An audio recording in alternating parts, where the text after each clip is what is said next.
racetrack, and we're at Kokomo Speedway, and I had the privilege of sitting next to Steve Kinser. Why are you racing sprint cars? What is it about them that made you want to race those? Well, I grew up watching my dad race, what turned into sprint car racing. But these cars are probably, I've had the opportunity to run about every type of race car they are, but there's nothing that's more exciting than a lightweight sprint car with a lot of horsepower, open wheel car. They're just an animal of their own. They're just a lot of fun, a lot of excitement, a lot of acceleration, just fun to drive. Especially on dirt, right? Yeah, there's nothing like the dirt track racing for the sprint cars. Just it's a good fit for both of them. Now, I'm going to take you back a ways, and you may have answered this before, but do you remember your first win ever in any kind of car? And if so, tell me about it. What did you start racing? No, I actually started just go-karts, ran some go-karts and motorcycles, but then got started into sprint car racing. I don't really remember where my first race would have been. It was probably Bloomington, Paragon, Evansville.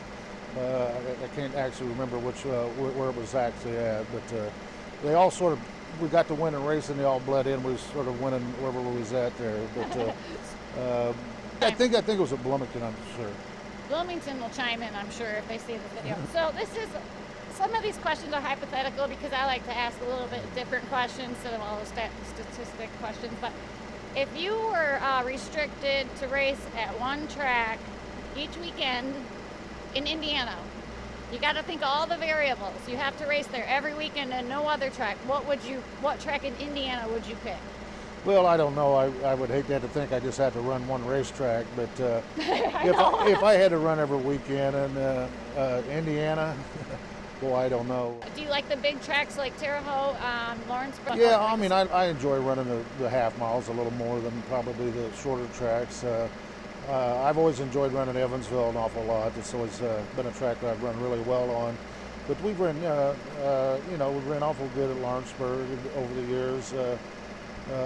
And Bloomington, but I haven't had a whole lot of success in Bloomington the last few times I've been there. But I don't know, the weekly show. You don't have to answer. About what I liked about running in Indiana was the good part. You could run Friday, Saturday, Sunday, and all three on three good racetracks, and all be within a couple hours of home, even whether it be Kokomo, Lawrenceburg, Evansville, Bloomington, wherever it's at. So there was a lot of plenty of racing when I started. Of course, all the stuff I ran was non-wing cars then. But we got a lot of great racetracks there. What's a cool racetrack would you suggest me or any other fan at home that's from the Midwest go to outside of this area? If we were to go farther away, where would you tell us? Well, I mean, of course, my favorite track is Eldor's right in Ohio, so it's pretty close. It's a track I've always enjoyed running, but there's so many good racetracks. That's the thing about dirt track racing, and they're not different week to week. It sort of depend on what Mother Nature brings you for weather and everything else. So that's true. You can go back with the setup and run really good a couple times, and the track changes, and you got to change setups, and it's like that everywhere. But there's so many good racetracks. I mean, you go to different places. One of the hardest racetracks for a lot of guys to get around is Williams Grove in Pennsylvania, because it's got such long straightaways and really tight corners. That's what I want to do. And those guys race there every week and do a good job, so they're hard to go there and outrun. Thank you. You reminded me, actually, Pennsylvania is at the top of my charts of dirt tracks to visit in general. Yeah, they get some good racing out there. What was the number of your first race car and why? Well, I've ran 11 most of the time. Actually, the number of the first car I drove in competition would have been the first one I ran. That was number one. Actually, Bob Thompson had it. I ran it.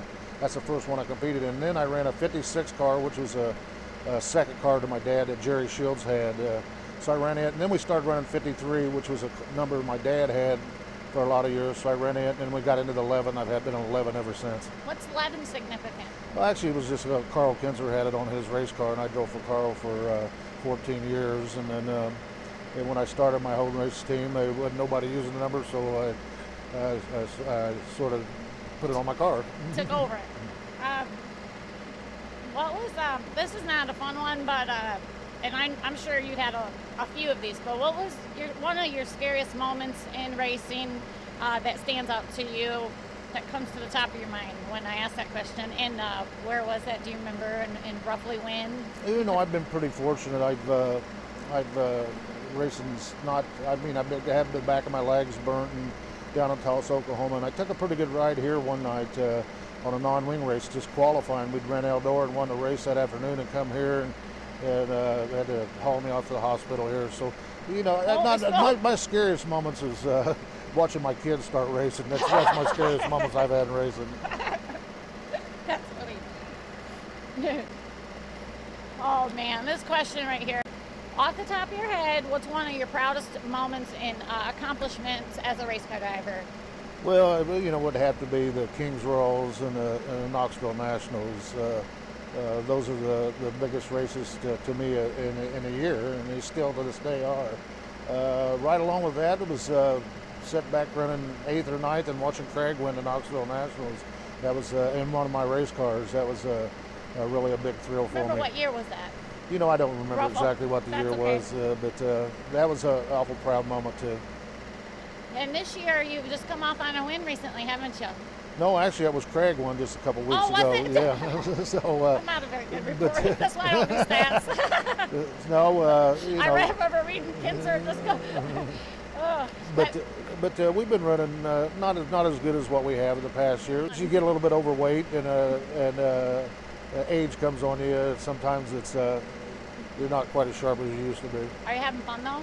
Oh, I'm still having fun. I love racing. I don't know what I'm going to be like next year when I'm not racing. It's going to be quite different, I can tell you that. You're going to involve yourself with your son though, right? Or do you want to stay Yeah, on more? I'm going to stay involved with Craig and Mikey and Stevie, my daughter. They all were in that race team together, and it's a lot of fun to watch them do it. Yeah, you'll still have your hand in it. So if you couldn't race the number 11 tonight because it was out of order, something happened, and you had your opportunity to go out and pick any one of these 410 wing cars and just kick the driver out of it and get behind the wheel, which car would you pick to win the race tonight? And this is hypothetical. Maybe it could be because it's your favorite motor you like racing, or maybe because you want to see what's under the hood of one of these other guys' cars. Well, heck, I'd have to kick Donnie out of his car. He seems to be the fastest one out there right now. So, but Donnie's probably the best driver out there right now. So you got to watch what you do there. That's true. So if you could get paid $1 million a year to race a sprint car or Indy car or a NASCAR, truck series, whatever, which one would you race? And 9 out of 10 drivers always say the sprint car, but one driver said NASCAR because of the chick factor.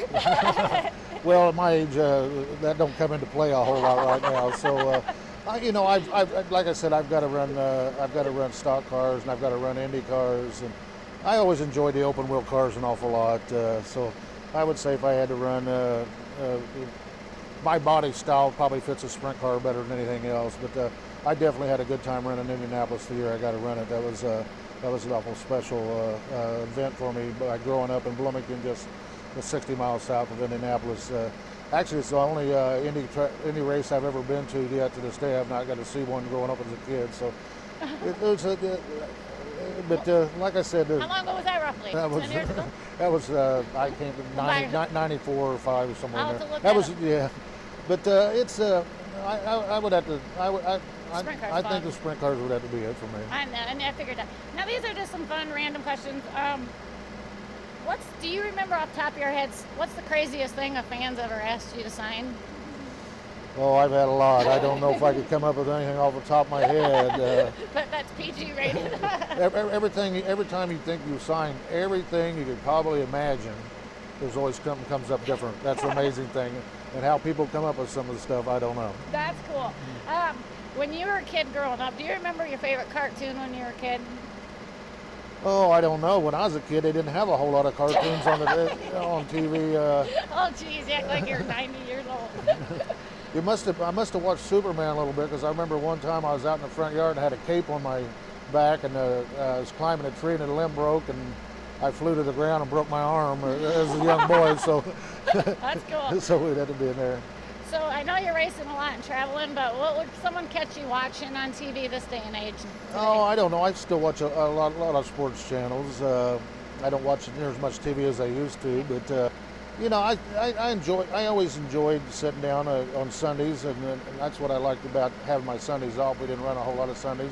and take it in a race or a football game or whatever it might be. And I even watch a lot of golf too, so a little bit of everything. I used to like golf's the only thing I can never find myself to like. Yeah, well, people have a little trouble with it That's until you go out and play a little bit. Yeah. What would you tell an up-and-coming young driver?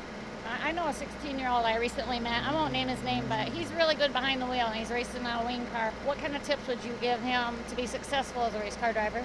Well, you just want to get with the best team you can possibly get with.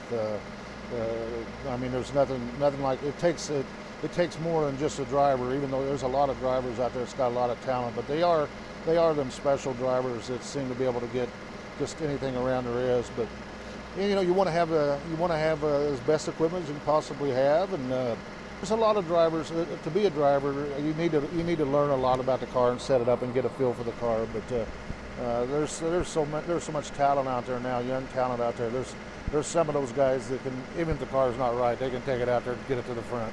And that's a question actually you reminded me I'd love to ask. Who's your favorite sprint car driver, past or present? I like it if you would say maybe a present one that you enjoy watching. I know you say your son too, but well, my dad was always my favorite race driver. But I don't know. Pancho Carter was always a sort of a favorite driver of mine. I always liked to watch him run the sprint cars and watch him and Opperman when they ran each other in Florida and stuff like that. So they put on a lot of shows. He would have to be one of them up there. There's so many. There's so many good drivers in different parts of the area. Would you be willing to say who was one of your favorite World Outlaw racers that you enjoy racing against? Maybe someone you admire? Well, I've had most of my competition throughout the years with Sammy Swindell. He's probably been the biggest rival I've had through the years. Which makes you stronger. Makes you stronger. Well, right? yeah, we've had a lot. Me and him and Doug Wolfgang, when the series first started, we put in a lot of great racing and really fought hard, us three, and a lot of races together. As time's passed, I went through probably 3 generations of race car drivers now, and I've seen a lot of good ones, and a lot of them it's not running anymore, and a lot of good ones coming up right now. So. Well, thank you for at least saying those names, because I tell you what, I'd like to ask these younger drivers who's your favorite non-wing and wing racer. You always come up a lot. Yeah, it just depends on where you're at and what kind of races you do. Right. I've been fortunate enough to win a lot of races in non-wing cars and a lot of races in wing cars, so I've ran both. So I sort of fit in both places a little bit. And some of your non-wing guys they love racing. Not that they don't love wing racing or non-wing, but and wing racers, they might hang toward the wing part of it, but. I just enjoy the sprint cars, whether it be with the wing or without the wing. Right, I enjoy both too. Wow. Anyway, well, thank you for your time, and I know racing's expensive, and you're no different than anyone else. So who's helped you out a lot this year that you'd like to thank? Well, Tony Stewart Racing's been a big part of my career for the last 2 or 3 years, and helped me continue racing because it has got expensive. But racing's never been cheap, or never will it be, especially the way we race all over the United States. A lot of motel bills, a lot of fuel bills, and spend a lot of money in a year's time trying to follow this circuit. Tell me, I'm trying to learn sponsorship and marketing to help maybe some younger drivers, which might help myself with a job too. And I tell you what, it's a rough world out there. Yes, it is. Thank you so much, Steve, for your time, and good luck tonight. I hope I'm taking your picture in Victory Lane because you're one of my favorite drivers. Well, it's getting late in the year, and this will be a great place to do it. Thank you so much. Thank you.